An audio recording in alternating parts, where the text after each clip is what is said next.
Hi, I'm Megan Moore, Associate Dean of the Honors College. This video is a resource for faculty who are going to be preparing new honors courses. We're going to discuss how honors students are different from non-honors students and how honors courses are different from non-honors courses. So first, how are honors students different from non-honors students? Honors students are high-achieving, goal-oriented, community-minded, and highly invested in their education. They expect more from their professors, but they also bring more to the classroom. On average, they come to class prepared for discussion. Although there is diversity in terms of motivation, there will be fewer students toward the bottom of the range, not completing their assignments. Honor students may perform at the level of graduate students, but remember that they are not graduate students. Honor students are more likely to be engaged in community service projects, extracurricular activities, and leading student organizations.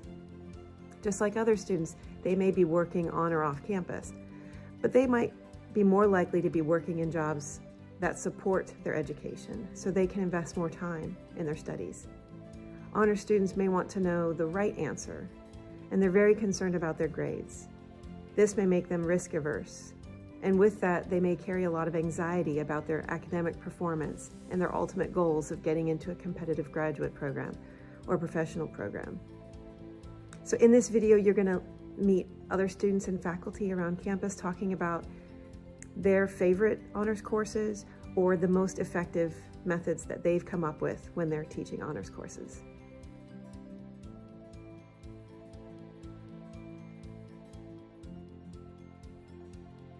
When we were face-to-face, I had a class of students who always came to the course prepared for discussion.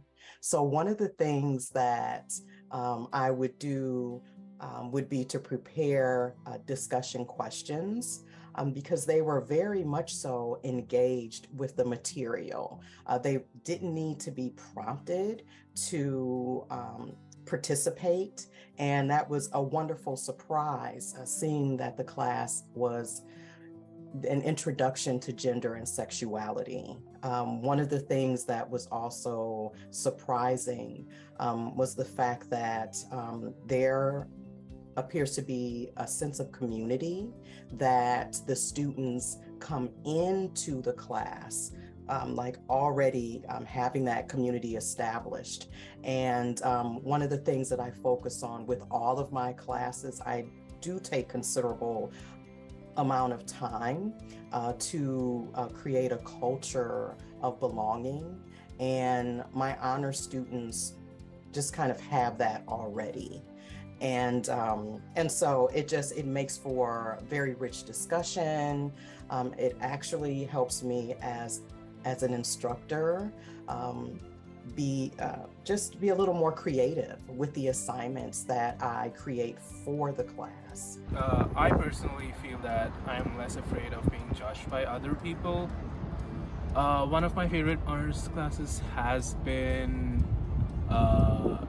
genetics with Dr. Winning, and it was a tough class. Genetics is usually a tough class, but what made it so easy to succeed in that class was that even though there was so much content to cover and so many tough topics to cover, all the students were really willing to participate in the conversations and just really excel.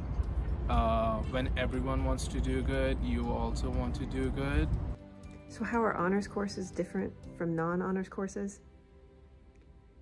The advice here is compiled from previous Faculty Development Center workshops led by Jeff Bernstein and John Staunton. Small class sizes set these classes apart from the regular general education courses. This allows the faculty to pursue experimental pedagogy, but honors students still need clear direction in the course. With smaller class sizes, the students get to know and build relationships with each other and the professors. And this helps to develop a community of inquiry and feel more invested in the material and in the professor. The format for honors courses is wide open, but students seem to prefer discussion-based, team-based learning, workshop style, or flipped classrooms, all of which can work well with a small class size. Due to the high anxiety associated with grades, the professor should be very transparent about grading. The difficulty for the professor is in finding the right balance between being challenging and not being overwhelming with the course material. If given time to prepare responses, students are more likely to engage in discussion, as they may be afraid to be mistaken if trying to respond off the cuff to open-ended questions. The framing of questions can be very important, again, as they may be afraid of giving the wrong answer. You could encourage students to respond by framing the questions as more as hypotheticals and less from their personal opinion. They may be bored during Think, Pair, Share activities if there are too few questions, because they might come up with the responses very quickly. Try to incorporate more scaffolding and include activities that may have societal relevance or real-world applications. Freshmen, we all expect that our classes are going to be very thought-provoking, and we expect that the content is going to be more interesting and more interactive, and that's often the case with honors classes, because the teachers really do put in the extra effort so that the content is more engaging, and often it is like-minded people and a smaller class size, which makes it so that people are more willing to share their experiences. Hi, my name is Ursa. I'm a sophomore and I'm majoring in biology. I've taken many honors classes.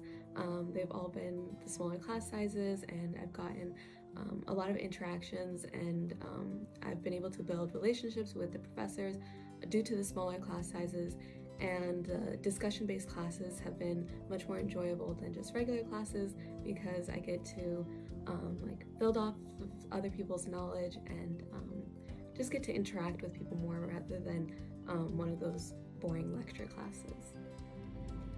My favorite course that I took in the Honors College was studying mythology, and the reason why it was my favorite was because mythology was always something that I've been interested in, and taking this course helped me be able to expand my knowledge on the topic, learn about different myths, Greek myths, and one of the things that I enjoyed about the class was our final exam. Instead of taking like a test or something, we were able to choose our own myth that we were interested in and use the tools that we learned in a class from studying other myths and apply it to something that we enjoyed.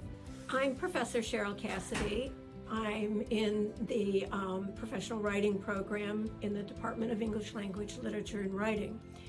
And I teach Writing 121 Honors, which is basically a workshop class.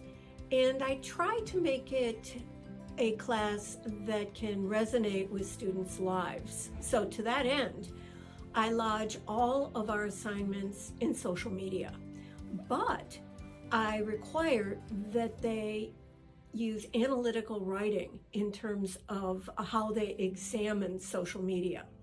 So to give you an example, I have them choose a social media site that they're interested in. It could be skateboardsareus.com, it could be Pinterest, whatever it is, up to them.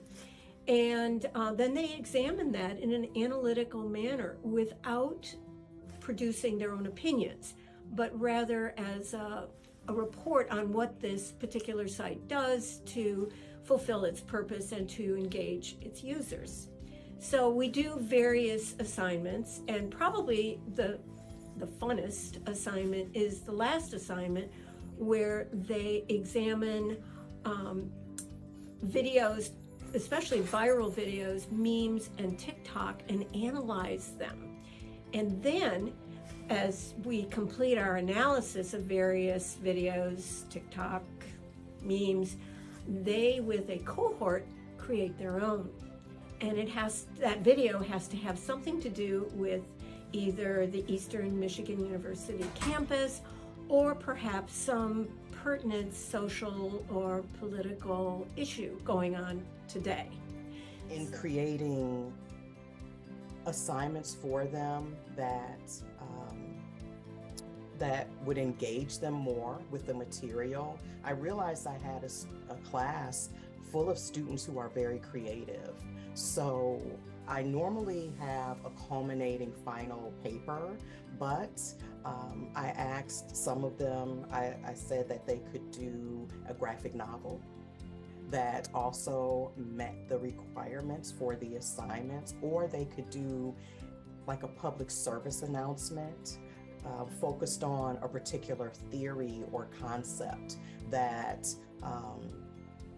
that actually spoke to them throughout the semester, and that they would find a way to just kind of thread that particular concept throughout different readings in a creative way. So like a third of the class did the paper, a third did like some sort of like graphic novel, or just like a digital representation of the course material. And then you had those who decided to do the public service announcement, and they all wanted to present. So we spent 2 days presenting, and it was amazing. And it was fun for me to see students excited about material that I love teaching.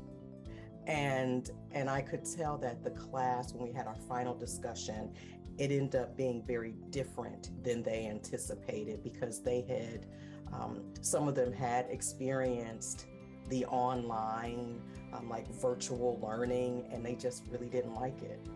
But with our class, it's as if, I don't think I really had an issue with absences, and I thought that would be a concern, but people were just excited about talking about the material, and it appeared to give them a break from just all of the very stressful things that were going on in the world at that time. So that was like a surprisingly fun experience. Some students decide to create a PowerPoint presentation on a clinical topic that is important to them, whether it is dealing with a population such as adults, pediatrics, OB/GYN, mental health. They will expand on a topic within that category, such as a chronic disease. Perhaps it's diabetes, hypertension, obesity, and they will create a PowerPoint that examines the disease itself, the disease process, treatment options, medications to use to treat those diseases, communication with the patients and families, outcomes that can be expected. Students will then upload that presentation to possibly a YouTube video and share it just with the group. They will have a post-conference where they actually present it. Other examples would be a student creating a patient brochure, an educational brochure on a disease topic, or maybe a medication classification, such as various blood pressure medications and why they would take this medication, what it's to treat, how often they would take it, side effects, adverse effects, and complications to watch for, and how to monitor perhaps maybe their daily blood pressures along with those meds. I hope you found this video resource useful as you're preparing for your own honors courses. If you have any questions, as always, please feel free to reach out to us over here at the Honors College.